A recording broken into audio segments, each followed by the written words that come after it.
Hello everyone, and welcome to this painting video for Great Wolf Sif from Dark Souls the board game's Darkroot Garden expansion.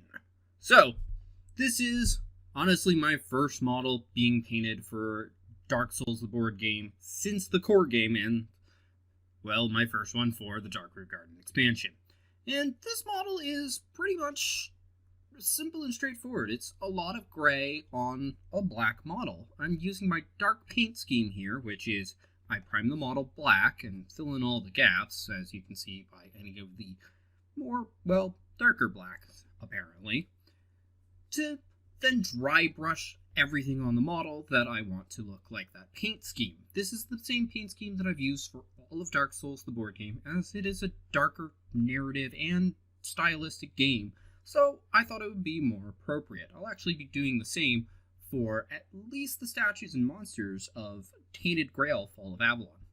Now, I've had some practice with this paint style, except with, specifically with wolves, I mean, because I did the same paint scheme back when, in fact, the first time I did it was for all the bosses and monstrosities of Zombicide Black Plague, and one of the, in fact, the first major expansion has zombie werewolves, or zombie wolves. They're just big, somewhat humanoid wolves. So, debatable whether they're wolves or werewolves, not the point. But they were actually black wolves, and thus it was more just making the fur stand out. Sif is a gray wolf. Some people think that her name is Grey Wolf Sif, not Great Wolf Sif. And yeah. In fact, she actually looks more gray when she's a small child in the Artorias of the Abyss DLC, but that's not a model here, although this expansion does pull from that, well, DLC a lot. So, while I'm not the biggest fan of how this model turns out, it's not too bad. Like, it looks better in person than it does on camera here at the end, but it's still better than how Smo looks. There are reasons I don't have a video for him, which is mainly because he looks like he's just one giant color, regardless of my opinion. So, it's a lot of dry brushing here and there, as I said. It's actually multiple layers and variants of gray. I think I used some white at the end, but I have multiple shades of grays. And the gray is used also on the same rock here.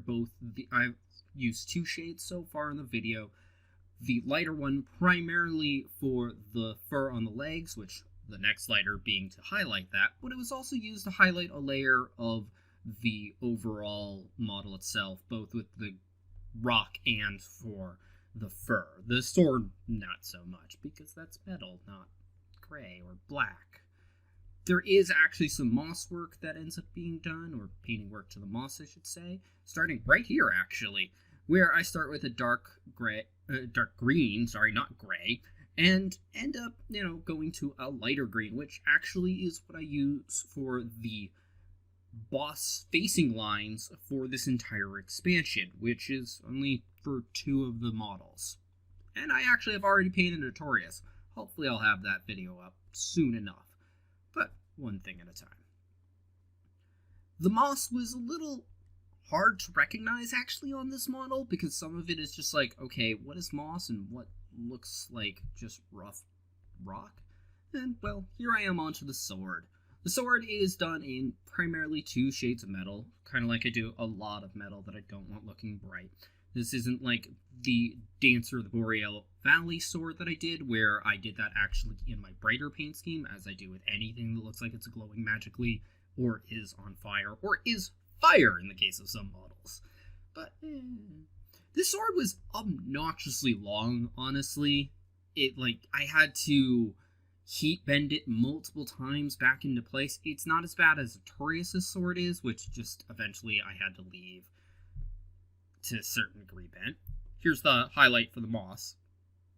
But even though it's kind of the same sword, it's actually longer here, but it was also in the video game. It was kind of an odd thing that, gets done with video games. And then here's that same green that was being used for the highlight to paint the indicators for the facings of the boss. I did the same kind of thing with Super Dungeon Explorer, where I would paint the bases different based on the expansions, and then Not part of my dark paint scheme, just painting right into it.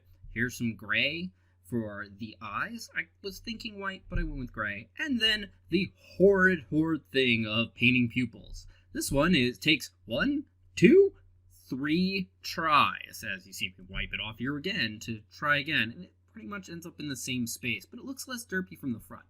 But that's all for now, folks. Thank you for watching. I hope you enjoyed. If you did, feel free to press that like button. If you think somebody else will enjoy this, please share this video. If you didn't like this video, go ahead and press that dislike button. I won't mind, but please leave a constructive comment as to why.